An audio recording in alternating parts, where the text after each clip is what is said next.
Hey YouTube, Tom from Video Gamer Soapbox here today to bring you my first Let's Play of a game called Bloodlust, Shadowhunter. It's an indie game that's currently in the Steam's greenlight, so I'll include the information about the game down in the description, so go ahead and check that out. They've got a trailer, or they've got a demo set up, which is what I'm playing right now. They've also got their Steam greenlight. So go ahead and, if you want to download the game, play it, make sure to leave them a comment, how you feel about it, because that's the only way they're going to be able to know if they're doing a good job or not. So let's go ahead and get started on this. Let's see. So as you can see, it's an RPG game. You're playing as a vampire, or you can play as a Dampier, which is a half vampire. So here's your health, that's your mana. Here's your resistances: natural, light, silver, and fire.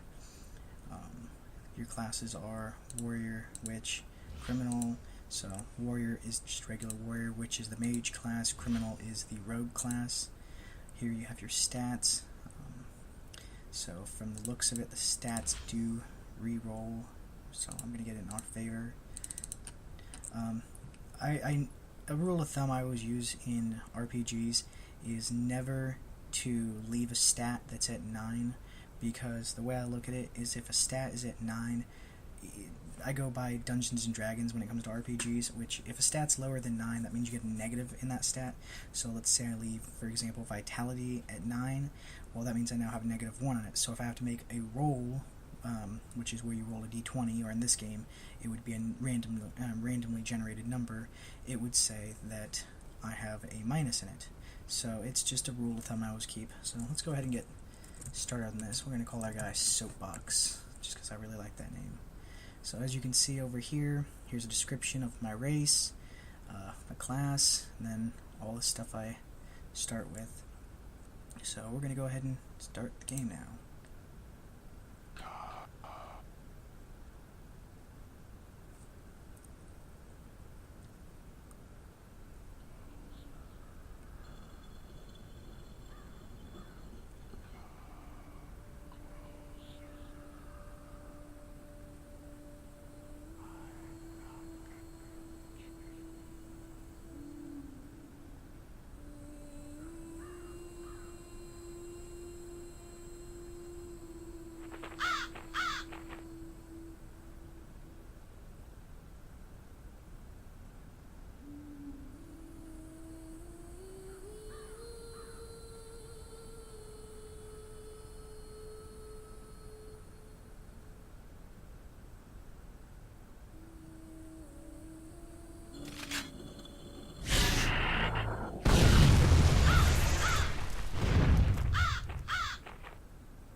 Wake up, fledgling.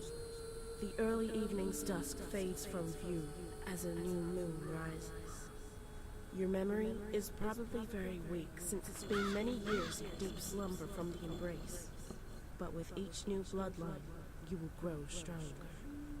Meet me at the tattoo shop back in town. I will explain everything there. I've asked Varric to watch over you through these long years. Seek him out should you need any guidance from the ruins.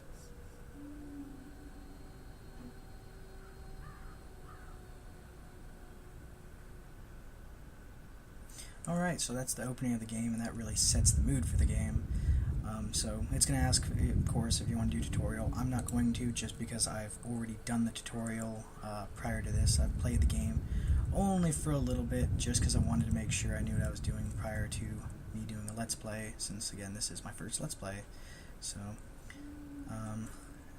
as we can see, this is glowing, so that means we've got a skill we can add. I'm going to go ahead and take Summon Spirit. Also, I apologize, you guys are going to hear the mouse clicks. and I don't have a good mic right now. I'm using currently the mic on the laptop, so alright, and let's go ahead and talk to this guy. Welcome, fledgling. How was your sleep?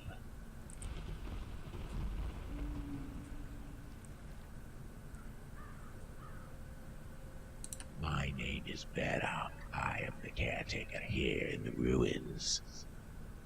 I can see you are a little confused, no? Quite normal in these circumstances. Side effects from the bite, perhaps. You are no longer mortal, I'm afraid. Your blood has been tainted with the bite from a night feeder. Not exactly yet, only a fledgling, but on your way. You will need to feed and grow your bloodline if you are to survive here in the ruins. You have been exiled here in the ruins. Not graveyard and not ancient past. Someone obviously either doesn't like you or they're trying to teach you something. You will need to learn quick here. The creatures found here are not as friendly as me. You will need to gain experience and learn your new skills quickly. First skill will be to bite. You will need to drain victims to survive. Fine, suit yourself. Make sure you don't drain them dry and they will be fine. But I warn you, you will be tempted to go back for seconds. Find the statue of the ancients. The spirit will guide your path to the exit of this dark place. Also seek Sarah. She is the only traitor here. I see you learn quick, fledgling, using your power of persuasion. Bring me the sword stone located deep within the dungeon, and I will grant you some reputation with my clan. I mark the location on your map. See? And that's the reason you never want to take a minus. Is because you never know when you're going to have moments like that. Ooh, empty bottles of alcohol. Wonder if I can make some Molotovs. So here's, his name's Walter. I actually just found out when I was playing last time that you can drain his blood. I'm not going to yet just because I don't need it right this second. Let's go ahead and break that. Oh, spiders. So you've got two forms of attacks in this game. You've got your regular quick attack, which is just for primarily doing DPS, and then you've got your heavy hitting attack, which is your right click. When you start off the game, at least as a warrior, you have your shield, and you have your eye, which you can summon. Which this is how you complete the puzzles in this game. It's also how you can check out areas prior to going into them. The only downside is when you use your eye, you leave your body defenseless.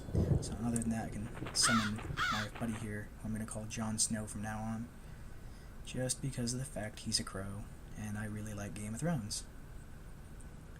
So let's see. Oh, shit! So I want to apologize to everyone. I don't believe in screaming, shouting, and doing all that other fun stuff that other people do during their YouTube videos. I enjoy playing the game and giving my authentic feelings and opinions over the game, because if not, what's the point in doing Let's Play? Unless you guys honestly want to hear me scream like a little girl.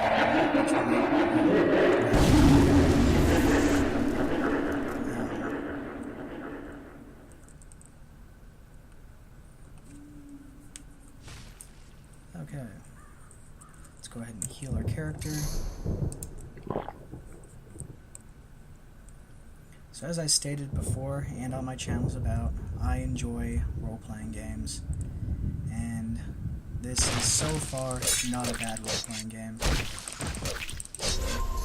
But we are coming up onto my time limit, so we're going to go ahead and open this chest. Ooh, cleaver. Let's go ahead and equip the cleaver and boots. Awesome. Okay, so, but we're going to go ahead and end this Let's Play now. If you didn't, oh, you know what? We're going to go ahead and see what's in here. I've still got a couple minutes left.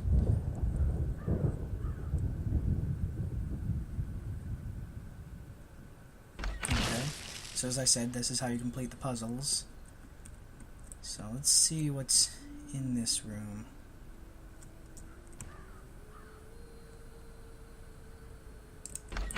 That switch, and what's in door number 1? Door number 1 has a giant hairy spider. Okay. Get him, Jon Snow. Oh, that was easy. Is there anything else? Okay, that's it? Okay. So let's go hit this. And then, oh, another giant hairy spider. Okay. Okay. So there's 2 giant hairy spiders dead. And I've got 2 levels. So let's go ahead and level up. And then we'll go ahead and end the Let's Play. So let's go ahead and put 4 points into that. We need vitality, 4 points into that, and then dexterity is always good to have for a fighter, or warriors, the case may be. And another spider. God, I can already see where this is going. Let's go ahead and kill him. Okay, spider's dead. Good job, Jon Snow. Okay, we're gonna go ahead and end this Let's Play here. If you didn't think I did a terrible job, then kind of curious on what that switch did. But if you think I didn't do a terrible job, go ahead and like my video, and if you want to keep following this series, go ahead and subscribe to my channel. I'll try to put this video out if I get enough views and likes. Again, mainly check out the description of the video and go check out the guy's game. The guy's name, the studio's name is WRF Studios. Again, I'll put a link to his channel along with his greenlight and his website that has the demo for the game. So, catch you later, YouTube. Bye.